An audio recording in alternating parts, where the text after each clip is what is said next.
여러분 반갑습니다. 좋은 아침입니다. 이번 시간에는 국민연금 다시 한번 이야기를 드릴 건데, 현재 51일째죠. 51일째를 팔고 있어요. 팔자. 진짜 징하게 팔죠. 최장 순매도 국민연금. 결국 달갑지 않다. 그런 달갑지 않은 신기록을 보유하고 있다는 그런 내용들이 나왔습니다. 왜 국민연금 등 연기금이 국내 증시에서 최장 연속 순매도 기록을 경신하면서 논란을 키울까요? 그 10년 만에 찾아온 그 증시 재평가 기회를 운용 전략에 반영해야 한다는 의견도 있고, 그 국민연금 위상에 맞춰 흐름대로 가야 한다는 의견이 서로 맞붙고 있어요. 그 한국거래소에 따르니까 연기금은 지난 12일 코스피 시장에서 851억 원치 또 순매도 해가지고 지난해 12월 24일부터 51일 거래일 연속 순매도 기록을 세웠습니다. 역대 최장이죠. 과거 연기금 최장 순매도 기록이 2009년 8월 3일에서 9월 9일까지인데 이때가 28거래일이에요. 이 당시 때 한 2조 6천억 원을 팔았거든요. 이번에는 12월 24일부터 지난 12일까지 14조 한 5천억 팔았어요. 14조 5천억. 14조 5천억을 팔았습니다. 대단합니다. 내가 볼 때는 순매도 해가지고 이 기간 모두 역대급이죠. 역대급. 올 들어서도 한 14조 250억 원을 팔았다네요. 연기금의 그 순매도세는 연기금 대부분을 차지하는 국민연금이 올해 그 자산 배분 계획에 따라서 국내 주식을 계속 지속적으로 매도하고 있어서 그래요. 국민연금의 그 자산 배분 계획에 따르니까 올해 그 국내 주식 비중 목표치는 한 16.8%죠.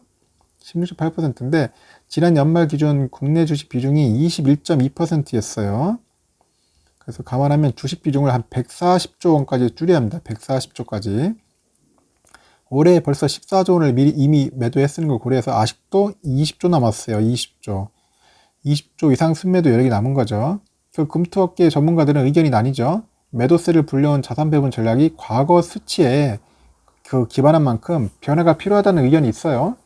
그 작은 시장의 고래인 그 국민연금이 덩치에 맞춰가지고 변화하는 과정인 만큼 일방적인 매도 금지를 요청하는 것은 지나치다. 이렇게 얘기도 나와 있고, 금투업계에서는 그런 얘기들이 좀 하는 사람도 있네요. 그 국민연금은 2016년 말까지만 해도 국내 주식 비중을 20%를 유지하다가 17년에는 19.2%, 18년에는 18.7%, 19년에는 18%, 20년에 17.3% 계속 국내 비중을 줄여온 거예요. 대신 해외 비중은 계속 늘리겠죠. 2016년에는 13%에서 13.1%에서 올해 25.1%까지 해외 비중을 엄청 늘렸어요. 해외 주식 투자 수익률이 국내보다 좋다는 통계 때문에 이제 하는 겁니다. 그 연금 운용이 시작된 그 88년 이후 19년까지 해외 주식 연평균 수익률은 10.09%로 국내 주식보다 한 2배 높대요. 그 국민연금의 전략 변화를 요구하는 쪽에서는 그 증시 체질이 변한 만큼 과거 데이터를 토대로 해가지고 국내 주식을 기계적으로 매도할 필요가 없다고 이제 항변을 하죠.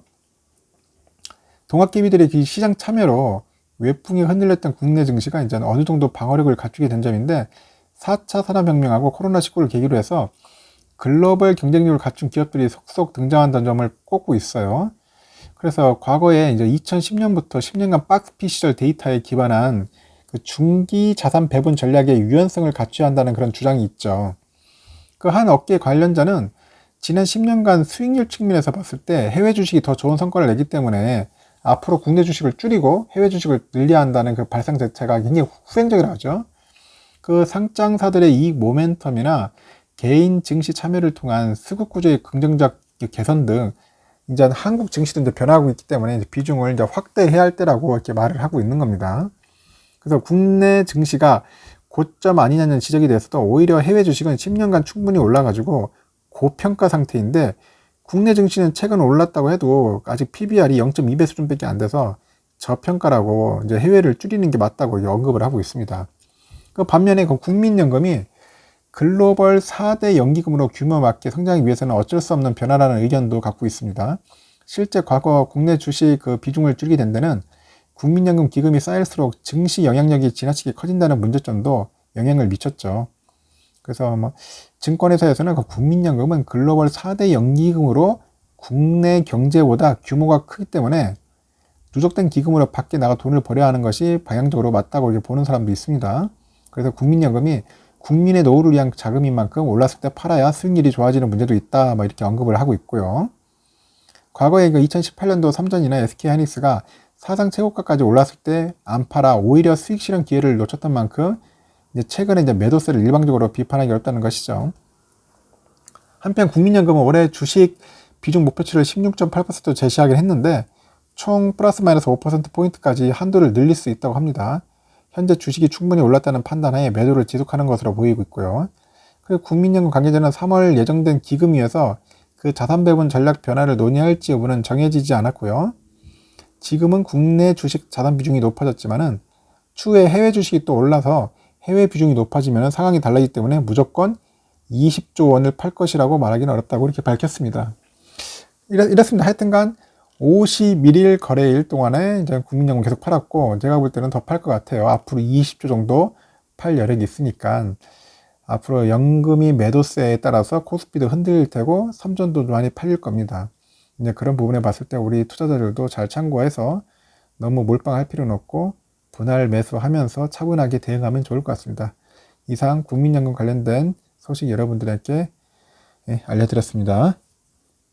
영상 시청해주셔서 감사합니다. 천만전자였습니다.